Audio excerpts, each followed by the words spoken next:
बहुत लोग कहते हैं कि संस्कृत एक मृत भाषा है। मैं कहता हूँ कि ठीक है, चलो हम मान लिया, पर एक बात बताइए कि किसी भी भाषा के किसी भी शब्द का उच्चारण आप संस्कृत के वर्णों के बिना करके दिखा दीजिए, मैं मान लूँगा कि संस्कृत मृत भाषा है। अयुण रिलरि के यों गयो छयवर टलणीय मंगड़नम झवय गड़दस जब गड़दस ख फ छ ठ थ चट तव कपय शशर हल, ये सारे के सारे संस्कृत के वर्ण हैं। नमस्कार दोस्तों, स्वागत है आज आपका इस विशेष कार्यक्रम में।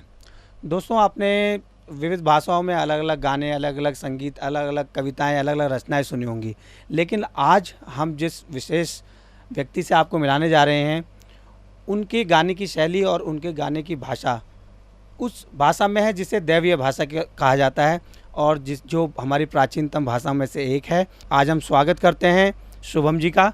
शुभम जी, आपका स्वागत है हमारे इस विशेष कार्यक्रम में।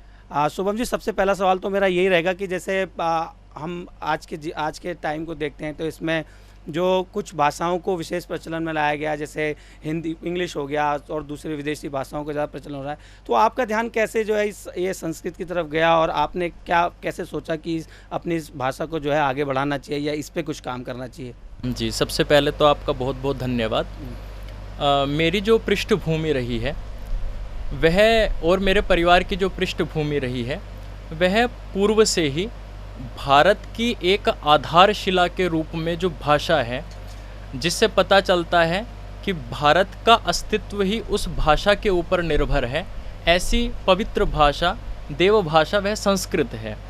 और मेरी जो दादी जी थी, जब वो रात्रिकाल में मुझे सुलाती थी, तो वह जो हमारे रात्रिकाल के 6 मंत्र हैं, या जागृतो दूरम उदयति दैवम वाले, उनको बोल करके, उनका उच्चारण करके मुझे सुलाती थी। फिर उन्होंने मुझे गुरुकुल में भेजने का मन किया।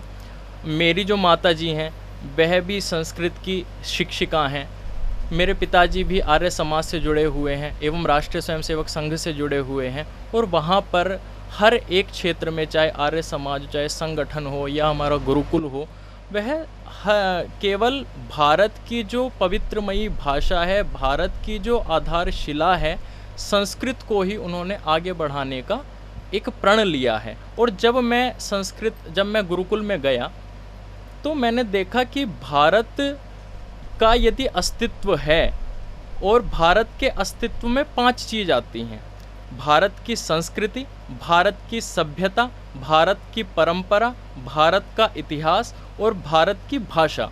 यदि भारत की संस्कृति नहीं होगी, भारत की सभ्यता नहीं होगी, भारत की परंपरा नहीं होगी, भारत का इतिहास नहीं होगा, भारत की भाषा नहीं होगी, तो भारत का भी कोई अस्तित्व नहीं होगा।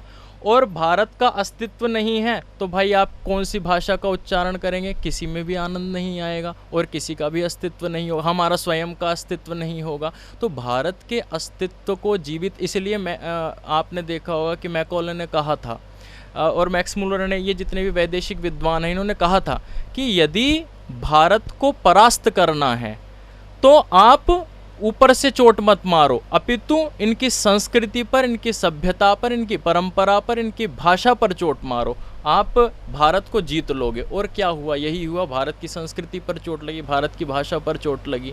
मैं फिर अभी हमारे सेंट्रल पार्क में हमारा संस्कृत में गीत कार्यक्रम हुआ था, तो मैंने वहाँ पर भी ये बात कही थी कि बहुत लोग कहते हैं कि संस्कृत एक मृत भाषा है। मैं कहता हूँ कि ठीक है, चलो हम मान लिया, पर एक बात बताइए कि किसी भी भाषा के किसी भी शब्द का उच्चारण आप संस्कृत के वर्णों के बिना करके दिखा दीजिए, मैं मान लूँगा कि संस्कृत मृत भाषा है। अयुण रिलरि के यों गयो छयवर टलणीय मंगड़नम झवय गड़दस जब गड़दस ख फ छ ठ थ चट तव कपय शशर हल, ये सारे के सारे संस्कृत के वर्ण हैं। जहाँ से फिर हिंदी ने अपने अंदर लिए हैं आ ई जो हम पढ़ते हैं। आप अन्य किसी भी भाषा के शब्द का उच्चारण बिना हमारे वर्णों के करके दिखा दीजिए, मैं मान लूँगा कि हमारी भाषा मृत भाषा है। मान लीजिए आप एक स्टूडेंट शब्द लेते हैं, इंग्लिश का शब्द है, स कहाँ से आया स्टूडेंट में? भाई हमारी भाषा से आया, स आया ना। ट कहाँ से आया? ट ठ ड ढ ट हमारी भाषा से आया। ऊ कहाँ से आया? हमारी भाषा से आया। ड कहाँ से आया? हमारी भाषा। ए कहाँ से आया? हमारी भाषा। अंक की बिंदी तक स्टूडेंट में अंकी बिंदी तक कहाँ से आई? हमारी भाषा। जो व्यक्ति अंकी बिंदी का प्रयोग अपने सामर्थ्य से नहीं कर सकता, अपनी भाषा के सामर्थ्य से नहीं कर सकता, वो हमारी भाषा को मृत भाषा कहेंगे या उनकी भाषा मृत भाषा है? स्वयं सोचिए।